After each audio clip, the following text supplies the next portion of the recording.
I have the composer Amanda Lee Falkenberg on Zoom with me, and we're going to talk about this exciting new recording. It's the Moon's Symphony, 7-movement work about 7 different moons. One of them is our own moon, of course. You saved that for last, but it's really an interesting journey. And, I'll admit I'm a bit of a space nerd myself. So I was really interested in what the music had to hold. And it turns out there is much more than music going on here. There's also poetry and words, and you've mixed a little Debussy in there. Before we talk about that, first of all, thanks for taking the time to talk about this album. Secondly, I wonder if you could tell us what it is exactly, what it is about to people who don't necessarily know. Well, firstly, thank you for allowing me this opportunity to talk moons, being both space geeks that we are. And yes, I guess the synopsis of the Moon Symphony experience can be expressed quite quickly, actually, and that is the first 6 moons focus on the scientific data that's collected by space probes. And the 7th moon focuses on the emotional data that's experienced through the heart of astronauts, standing on the surface of our moon, seeing our magnificent planet in its unity whole, just that whole breathtaking, life-changing event that these astronauts experience. And really, through the power of music, I wanted to offer every Earthling the opportunity to have their own Earthrise without having to leave Earth's orbit. So that's really the whole story of the symphony. Yeah, and you paint such wonderful pictures and tell interesting stories, and there are lots of things that people don't necessarily know about these moons. I mean, Gustav Holst had the planets, right? And you have the moons, but a completely different process. I guess you spent years immersing yourself in the science behind all of this, yeah? Well, I did, and it did not start. There was no connection with Holst at all when I came up with this idea. It was just, I was in the middle of a piano concerto. I'd almost finished it. It was called Crossing of the Crescent Moon. I was just simply doing a little bit of back research on ancient symbolism and stumbled across an article that said 10 of the weirdest moons of our solar system. And it was like a lightning bolt that went through me. I was just so excited to be acquainted with more moons to write about, being a moon junkie that I am. And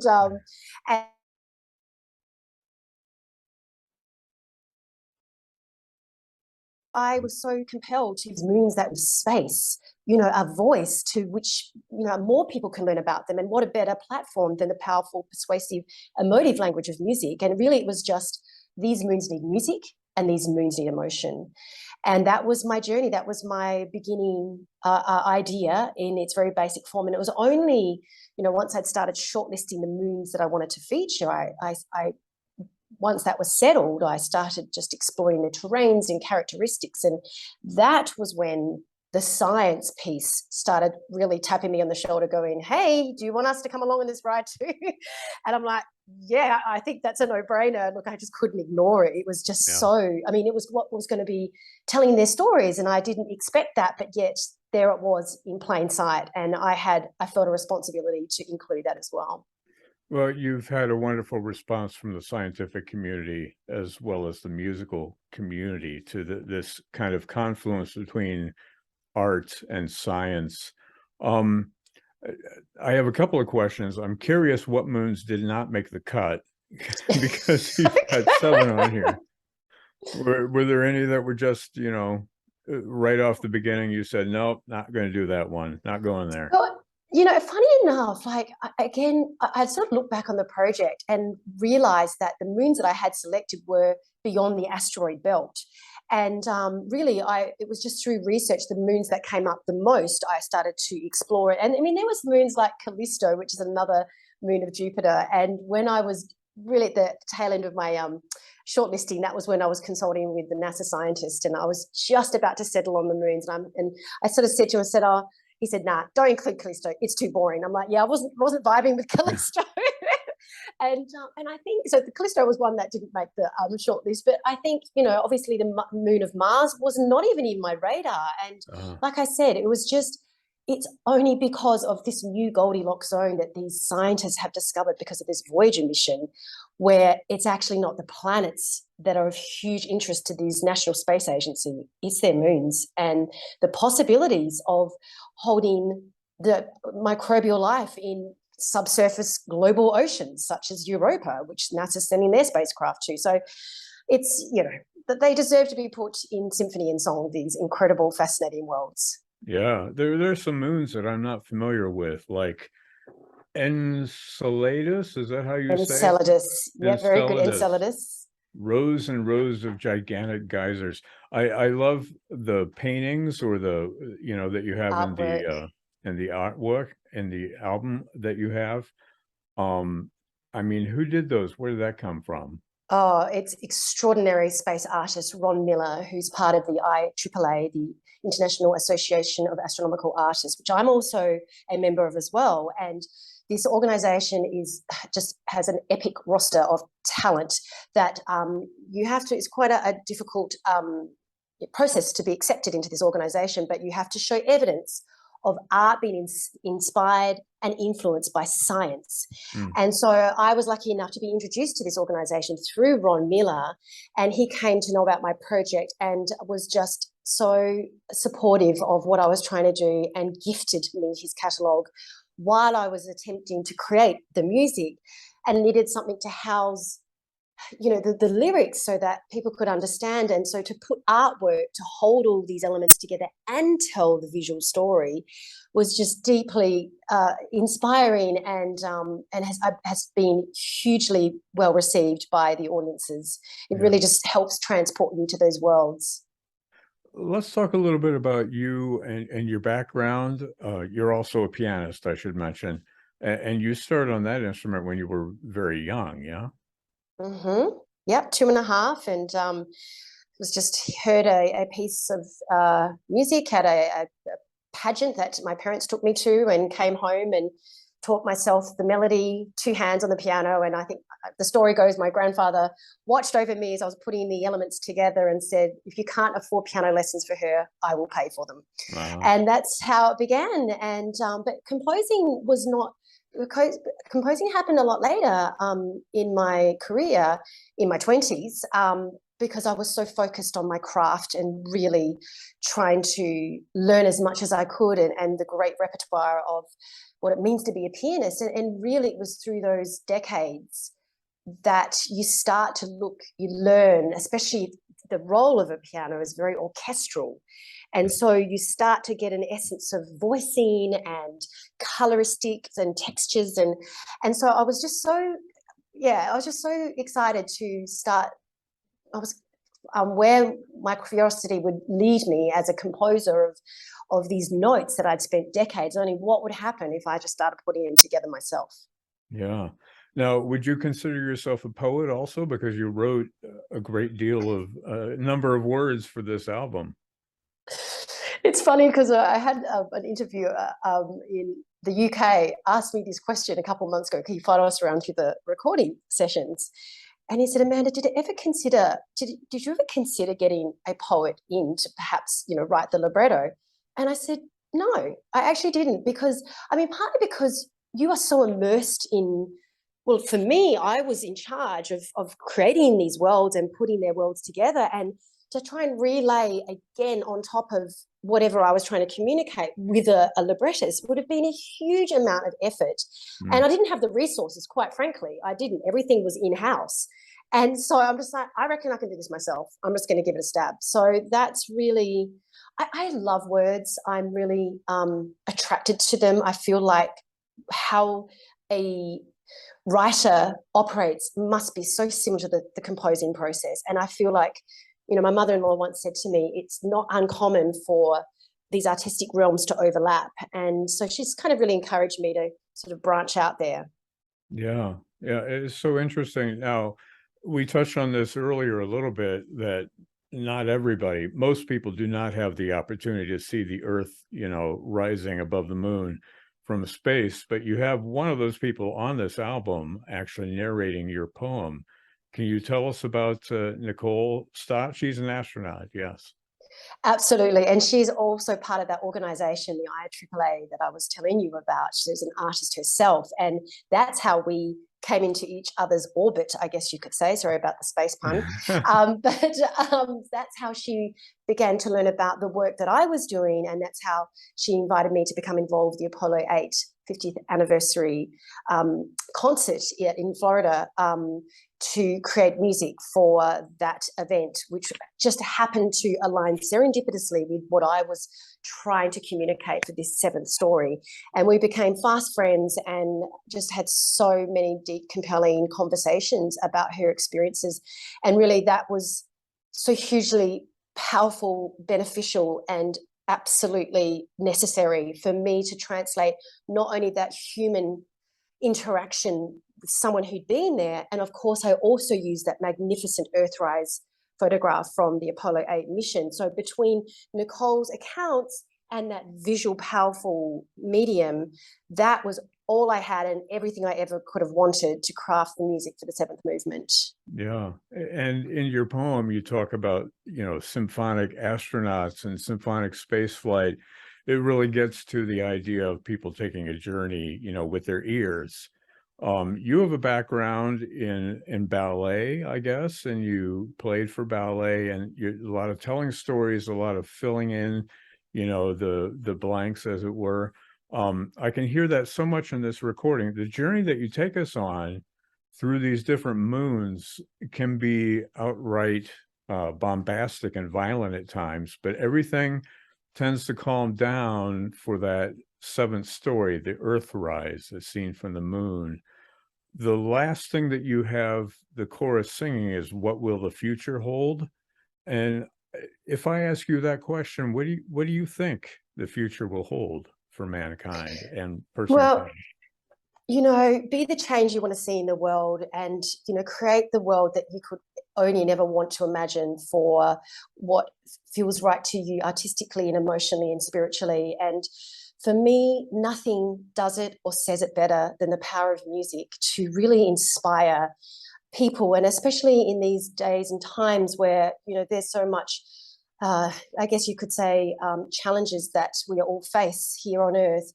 It's music provides an opportunity to lift us out of that slump of confusion and the questions that all of us have, and raises the vibration to an ability to just see from a different perspective and just be enlightened by the emotional positivity of music to go forth and do great things and be the change you want to see in that world. I don't think the answer is going to be driven by a vibration that's low in energy. And music has an incredible way of catapulting us all to experience the joys, the elation of being transformed through the powers of music. And that is why I wanted to leave it as a question mark, that last lyric, but also absolutely charge the atmosphere with almost no reason but to just fall in love with our planet all over again. But still allow the humans, the earthlings, to question what that looks like for them and their experience going through this Moon Symphony and seeing these worlds that do not foster life, at least we haven't found thus far. And we have a planet that is teeming with possibility. And it's a wake-up call. And just like the astronauts have a wake-up call when they see the Earth rising, I wanted to find a way through music to see if that was possible for us all to experience. Yeah, that's wonderful. I will mention that, our radio signal goes down to Wapakoneta, and we've done a lot of broadcasting from the Air and Space Museum there. It's Neil Armstrong's hometown. So there's a great connection here with the Moon Symphony and with our listeners. So I think that's a great connection as well. Now, having talked about the final movement of the Moon Symphony on the album, you follow that up with the Debussy Clair de Lune, or Moonlight, and it just melds so perfectly. I mean, was that sort of an afterthought for this album, or how did you come to include that? Well, I mean, it started to become really clear to me when I was beta testing this concept on private audiences in London. And I mean, back then it was just the electronic score, the mock-up version, and the reaction I was getting was quite positive and powerful from those who were experiencing the journey. And I felt that it was extremely important to bring us sort of carefully back to our bodies, I guess. And what better way to do it with a piece that is pretty, almost, you could say, a household theme, a tune that most people know. And really that was my way of anchoring us back to earth through this beautiful, delicate, you know, and that piece, I think just everyone has a place in it, their own heart and soul, for the balm that it offers. It's just so beautifully put together. And of course, the moonlight, and everyone has a connection, a relationship with our moon. It really did seem like an absolute no-brainer to add that on. And I wasn't sure. I mean, I was going to record it, and I wasn't sure whether I was going to include it, nor should I. And yet, after I'd heard the recording, I absolutely felt it was a must to just, you know, be the palate cleanse as we just sort of just take in the journey, and because there's a lot to absorb, you know. And then I really felt that the poem right at the end, of having my planetary partner of change, Nicole Stott, say the poem, the earthiness of a human's voice, but an astronaut's voice who has seen firsthand pretty much the story that we really want to be the crowning moment of this experience. So that's how it was all. It's like a concept album. And I think I see those last two tracks as bonus tracks. Yeah. Well, I mean, I have to say that being in classical music myself, and having heard that piece many, many times, hearing it in the context of your symphony, even though Debussy wrote it, you know, 100 years ago or whatever, it changes. It still fits what you're saying, but it changes the Debussy, the context of it a little bit as well. Wow. Gosh, that's interesting. Wow, what an interesting perspective. Yeah, Yeah. because you can see those images in your mind when you're hearing the Debussy as well, because you've plowed the field, as it were, for us to be open to that. Wow. Yeah, it's really wonderful music. I'm curious, what is either the strangest or your favorite moon, not counting Earth's moon, but of the other 6 moons that you have listed here? Do you have a favorite? Well, I get asked that a lot, and I'm sure, yeah, you wouldn't be surprised. And you know, the obvious, it used to feel the obvious answer, like someone like a Linda Spilker, the scientist of the Cassini mission, the lead scientist. You know, when she'd asked what her favorite spacecraft was, the Voyager or the Cassini, she's like, "You're trying to ask me to, you know, tell me which is my favorite child." So she could never answer Right. that question. And I used to think I would be the same, but you know what, Brad? There is a very special moon to me for reasons that aren't perhaps as obvious unless I share it with you, which is it's Moon Miranda. And because it wasn't initially going to be 7 moons, it was only going to be 6. And it was only while I was composing her moon, which was about the 4th moon I'd started tackling, and something just wasn't feeling right. And that is when I started to just go, something is missing from this project. And of course, you know, she's got a lot of drama associated with her world. And so there was just, you know, once I was really committed to writing her music and just being drenched in her drama and the harsh, ferocious edges of this outer solar system, I got scared and I found myself beaming myself back to Earth. But in that moment, you know, I became crystal clear what was missing in this story. And I looked up and I saw Earth moon and I went, oh my goodness, that is the 7th moon that has been missing. So really, I feel very sort of emotionally affiliated with that particular moon, only because that gifted me the story of the 7th movement, being in her world. And I guess, does that sort of satisfy your answer? Yeah. Well, I mean, I love how Miranda begins with, you know, it's subtitled Monolithic Cliff, but it has a very kind of classic presentation, you know, to evoke that. And it makes me think of Shakespeare and The Tempest and all of that stuff wrapped together. There's so many stories. And what I love about this is your ability to create a contemporary vision, right? But using and drawing on you know, classic sources of literature, of music, of what have you, all these different ideas. And I'm getting ideas now as we're talking. So I'll have to go back and listen again to see, you know, what else springs to mind. But if people want to follow you on social media, what's the best way to do that? Yeah, I have Facebook handles and Instagram and website www.moons-symphony.com Okay. and yeah, so I mean, all you'd need to do is just Google the Moon Symphony, and all those will become Yeah. obvious. Yeah, and Twitter as well. But yeah, so there's yes, thank you for asking. I made the mistake of Googling the Moon Symphony, and I was presented with dozens and dozens of interviews with you and tidbits about Oh, the recordings. oh, It's a good place to begin. What's your connection with Marin Alsop? I mean, have you worked with her before, or she's the conductor of the no. album? Yeah. Yeah, no, she was always my first choice for many, many different reasons. And I mean, I guess you could say I did work with her prior to the professional recording in London. We stitched together a plan back in COVID era 2020, because at that point, the album was scheduled to be recorded at Abbey Road Studios that December. And so I wanted to just road test at least the orchestral elements.